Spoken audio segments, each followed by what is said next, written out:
වසර 5ක් ඔබ ලංකාවේදී එක් දින තරඟාවලියක් පැරදිලා නැහැ. යම් කිසි විදිහකට ඉතිනවද ටීම් එකක් හැටියට තරඟාවලියේ ඊට ජයග්‍රහණයයි පරාජයයි අතර ඉන්නේ ජෝ රූට් කියලා? නෑ මං හිතන්නේ ඔහු ඉතාමත් හොඳ ක්‍රීඩකයෙක්. ඉතින් ඔවුන්ගේ බැටින් ලයින් අප් එක ගත්තාම ඔහු තමයි එක්ස්පීරියන්ස්ම ක්‍රීඩකයා. ඉතින් ලකුණු මං හිතන්නේ 20000කට වැඩි ඉන්ටර්නැෂනල් ලකුණු රැස් කරලා තියෙනවා. ලොකු අභියෝගයක් දෙනවා අපිට. ඉතින් අපිත් බලාපොරොත්තු වෙනවා ඔහු කොහොම හරි ඉක්මනින් දවා ගන්න. නමුත් පළමු තරඟයේ ජෝ රූට් ලකුණු රැස් කරා. නමුත් අපි තරඟයේ ජයග්‍රහණය කරා. ඉතින් මං හිතන්නේ ලොකු සාධකයක් වෙයි. නමුත් මං හිතන්නේ අපි අපේ බේසික්ස් ටික හරියට කරලා අපි හොඳ ප්ලැට්ෆෝම් එකක් සෙට් කරොත් පහසුවෙන් ජයග්‍රහණය කරන්න පුළුවන්.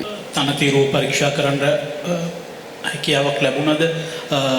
අපි දැක්ක පළවෙනි තරඟයේ තනතිරුවට වඩා දෙවෙනි තරඟයේ තනතිරුව ටිකක් වෙනස්. ඒට මොන වගේ තනතිරුවක් ලැබෙවි කියලා නායකයා විදිහට විශ්වාස කරනවා?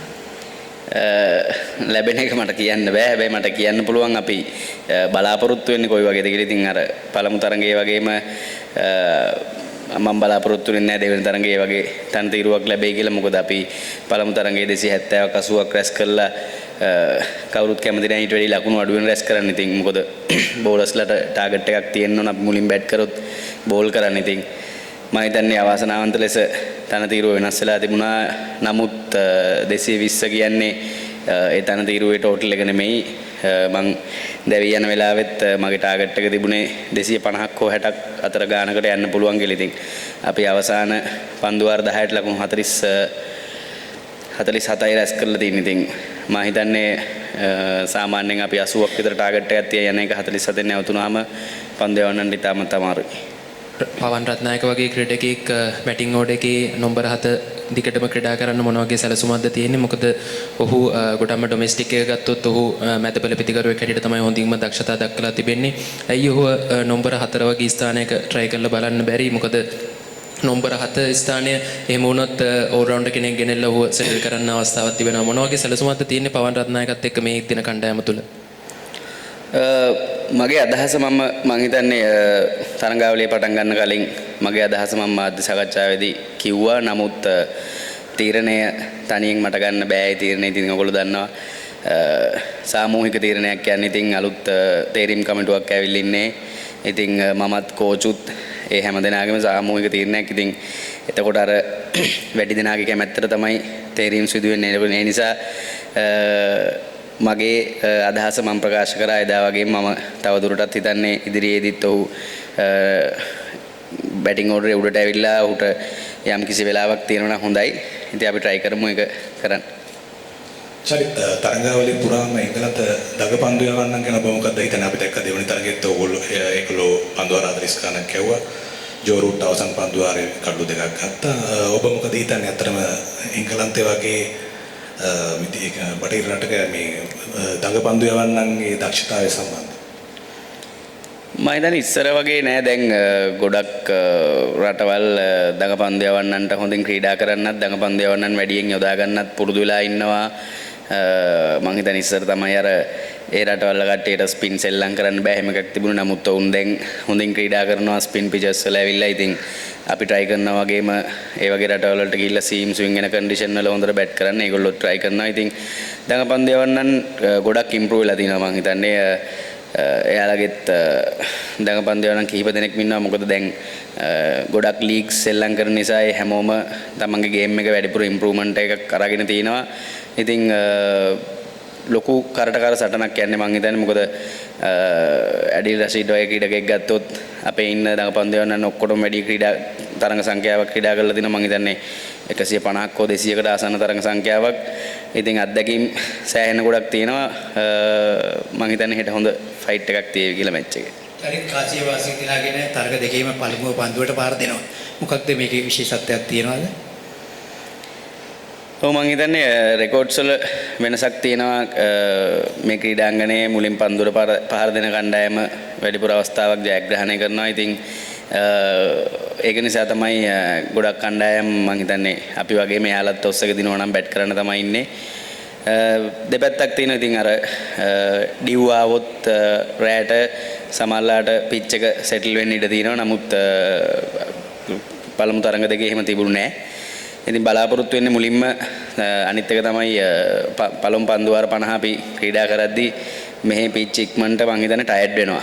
ඒ රස්නෙත් එක්ක පොඩ්ඩක් ඕස් 50ක් යූස් වෙද්දී දඟ කැවෙන්න එක පොඩ්ඩක් වැඩි වෙන්න පටන් ගන්නවා රැයට. ඉතින් ඒ නිසා ඒකේ වාසිය ගන්න තමයි ගොඩක් ටීම්ස් මුලින් බැට් කරන්නේ. චරිත් අපේ මොල් මැච් දෙකේම ගත්තොත් අපේ ඩොට් බෝල් පර්සන්ටේජ් එක 50කට වැඩි. එතකොට ඒක ඒ ගැන කතා වුණාද ටීම් එකේ තුලේ? අනිත් එක ඒකට ප්ලෑන්ස් මොනවාරි අදලා තියෙනවද ඒක හරිගස් කරගන්න? ඔව් ඒක මං හිතන්නේ අපි බැටිං ගෲප් එකක් විදිහට කතා කරා ඩොට් බෝල් පර්සන්ටේජස් කොහොමත් ටිකක් වැඩි වෙනවා මේ වගේ තනතිරු වල ක්‍රීඩා කරද්දී. ඉතින් මොකද ස්ට්‍රයික් රොටේට් කරන එක ටිකක් අමාරුයි. හැබැයි ඒක හේතුවක් වෙන්න බෑ අපේ ටීම් ටෝටල් එකට. එක්කෝ ඒක අපි බවුන්ඩරි වලින් කවර් කරන්න ඕන, නැත්නම් අපි සිංගල්ස් වැඩිපුර සිංගල්ස් ඩබල්ස් දුවන ඒවා වැඩිපුර කරන්න ඕන. ඒ නිසා මම හිතන ස්මාර්ට් වෙන්න ඕන අපි තව ටිකක්. ඒක හොඳින් වුණා පළමු තරඟයේදී. ඒකෙත් ඩොට් බෝල් පර්සන්ටේජ් එක තිබුණාට අපේ වෙල්ලයි මෙන්ඩයි අන්තිමට දැන් ගිහිල්ලා අපිට ඕන ටෝටල් එක අරන් දුන්නා. ඉතින් ඒක අවාසනාවන්ත විදියට අවසාන තරඟයේ මට අවස්ථාව තිබුණා. මට පවන්ට වෙල්ලට අවස්ථාව ජනිට්ටත් අවස්ථාව තිබුණා. ඉතින් ඒක මිස් වුණා. ඉතින් බලාපොරොත්තු වෙනවා නැවතත් අර පළමු තරඟයේ රිද්මේට ඇවිල්ලා ඒක කවර් කරගන්න. චරිත ධනංජය දිසිල්වා කාලෙකින් පස්සේ වන් ඩේ ස්ක්වොඩ් එකට ඇවිල්ලා තියෙනවා. කොයි වගේ දෙයක්ද ඔහුගෙන් කොයි වගේ දෙයක්ද ඔහුගේ බලාපොරොත්තු වෙන්නේ? කොයි ඇයි ඒ වෙනස කරේ නැවත කනවන්න එක? මං හිතන්නේ තේරීම් කමිටුවත් සමග සාකච්ඡා කරද්දී එයාලත් හිටපු මතේ තමයි ඔහුගේ පන්දු යැවීමත් අපිට ඉතාම වැදගත් මේ කන්ඩිෂන් එකේ ක්‍රීඩා කරද්දී කියලා. ඉතින් මං හිතනවා ඒක ඇත්තටම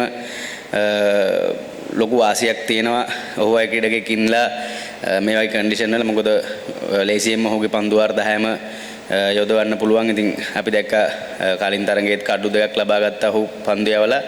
ඉතින් මම පෞද්ගලික හිතනවා ඔහුට තව ටිකක් පුළුවන් බැටිං වලින් තව අපිට ලොකු දායකත්වයක් ලබා දෙන්න. කියන්නේ ගන්න ස්ටාර්ට්ස් තව ටිකක් කන්වර්ට් කරලා අපිට 180 ඒවා කරන්න පුළුවන් නම් ඉතාමත් වටිනා ක්‍රීඩකෙක් මං හිතන්නේ ඔහුගේ පන්දු යැවීමත් ෆීල්ඩිනුත් එක්ක. චරිත කලින් තරගයේ තමයි ලෝකයේ එක් දින තරඟවල වැඩිම දඟපන්දු යවන ප්‍රමාණයක් පන්දු යවපු තරගයේ දඟපන්දු යවන 11 දෙනෙක් පන්දු යවුවා. එංගලන්තයේ ඒගොල්ලන්ගේ තරඟ 822ක තරඟ ඉතිහාසයේ පළවෙනි වතාවට ඕවර් 40ට වැඩිය දඟපන්දු යවන්නන් ක්‍රියාත්මක කළා. දැන් අපිට ඊළඟ 2027 ලෝක කුසලානයට කලින් තරඟ උපරිම 15ක් 18ක් වගේ ප්‍රමාණයක් තියෙයි. එතකොට අපි ඒ ලෝක කුසලානය සඳහා සූදානම් වෙන්න ඔයා සෑහීමකට පත් වෙනවද නායකයෙක් විදිහට මේ තරඟාවලිය තුලදී කණ්ඩායමේ ක්‍රීඩකයන් අත්හදා බලපු විදිය සහ මේ ලැබෙන තනතිරු පිළිබඳව? අර කිව්වා වගේ ඉතින් මගේ රාජකාරිය මට තනතිරුව ඉල්ලන්න තමයි. ඉතින් ඊට යමන කරන්න දෙයක් නැහැ ඒකට. ඉතින් මම මගේ පැත්තෙන් මට පුළුවන් උපරිම ප්ලෑන්ස් ටික හදලා පළවෙනිම දේ තමයි තරඟ ජයග්‍රහණය කරන එක. ඉතින් ක්‍රීඩකයන්ගේ කොන්ෆිඩන්ස් එක තියෙන්න ඕන මොනවා කරන්නත් කලින්. මොකද තරඟ ජයග්‍රහණය කරේ නැත්නම් දන්නවා මේක සෙටප් එක පොඩ්ඩක් එහෙම වෙන්න ගත්තොත් ඒක හරි ට්‍රැක් එකකට ගන්න අමාරුයි. ඉතින් ඒ නිසා මම නායකයා විදිහට බලාපොරොත්තු වෙන්නේ තරඟ ජයග්‍රහණය කරන එක වැදගත්. ඒ වගේම ක්‍රීඩකයන් අත්දැක බලන එකත් ඉතාමත් වැදගත්. ඉතින් මම හිතනවා T20 ලෝක කුසලාන ඉවරුණාට පස්සේ තේරීම් කමිටුවත් පුහුණුකරුවොත් සියලු දෙනාමත් එක්ක කතා කරලා තව ටිකක් හොඳට වර්ල්ඩ් කප් එක ප්ලෑන් කරලා ක්‍රීඩකයන් අත්දැක බලන එක සිදු කරා.